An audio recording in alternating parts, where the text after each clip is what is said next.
दिल्ली में कथित शराब घोटाले को लेकर के पहले जहां ईडी और सीबीआई की छापेमारी, गिरफ्तारियों की खबरें सामने आ रही थी, लेकिन अब कोर्ट से जमानतों की खबरें आ रही हैं। पहले मनीष सिसोदिया को जमानत मिली, उससे पहले संजय सिंह को और तमाम वो कारोबारियों को भी जमानत मिली जिन्हें सीबीआई और ईडी ने गिरफ्तार किया था। और अब जिनके ऊपर गंभीर आरोप थे, 100 करोड़ रुपए दिल्ली सरकार को देने के आरोप थे, जिसका नाम के कविता था, उनको अब जमानत मिल गई है। दिल्ली के कथित शराब घोटाले में सुप्रीम कोर्ट ने के कविता को जमानत दे दी है।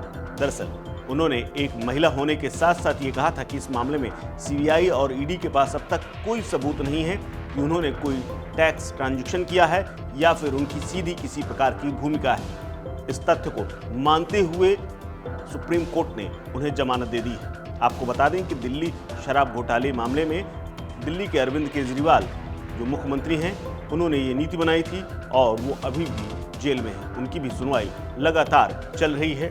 फिलहाल केजरीवाल जेल में हैं, लेकिन बीआरएस की नेता के कविता की मुश्किलें अब कम हो गई हैं, उन्हें जमानत मिल गई है। दरअसल के कविता और अरविंद केजरीवाल को पहले भी उम्मीद थी कि उन्हें जमानत मिल जाएगी, लेकिन अरविंद केजरीवाल को राहत नहीं मिली, लेकिन के कविता अब जमानत पर बाहर आ जाएंगी।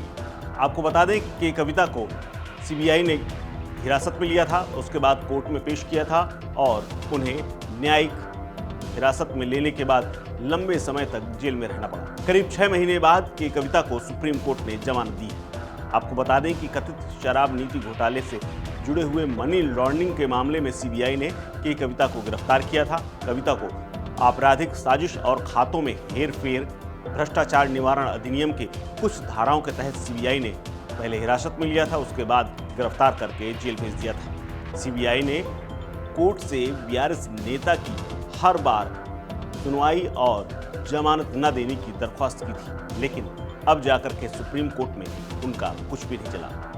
ये कविता के ऊपर आरोप था कि उन्होंने आम आदमी पार्टी को 100 करोड़ रुपए की रिश्वत का अरेंजमेंट किया था, जिसमें के कविता का बड़ा रोल था। वो मुख्य साजिशकर्ताओं में से एक हैं। एक बड़े बिजनेसमैन ने दिल्ली के मुख्यमंत्री अरविंद केजरीवाल से मुलाकात की थी। सीएम ने उन्हें शराब नीति के जरिए सपोर्ट का आश्वासन दिया था। इस मामले में जुड़े कई आरोपियों के बयान दर्ज हुए थे।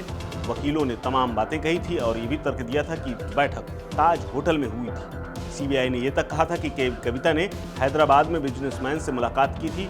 विजय नायर के कविता के संपर्क में था। बीआरएस नेता ने बिजनेसमैन से 100 करोड़ रुपए की धनराशि की व्यवस्था की थी, जिसको चुनावों में इस्तेमाल किया गया था। अब इस पैसे के इंतजाम वाले मामले में ही सुप्रीम कोर्ट से सीबीआई को बड़ा झटका लगा है और अब उन्हें जमानत मिल गई है। इस खबर में फिलहाल इतना ही। अपडेट्स के लिए बने रहिए वन इंडिया हिंदी के साथ। नमस्कार।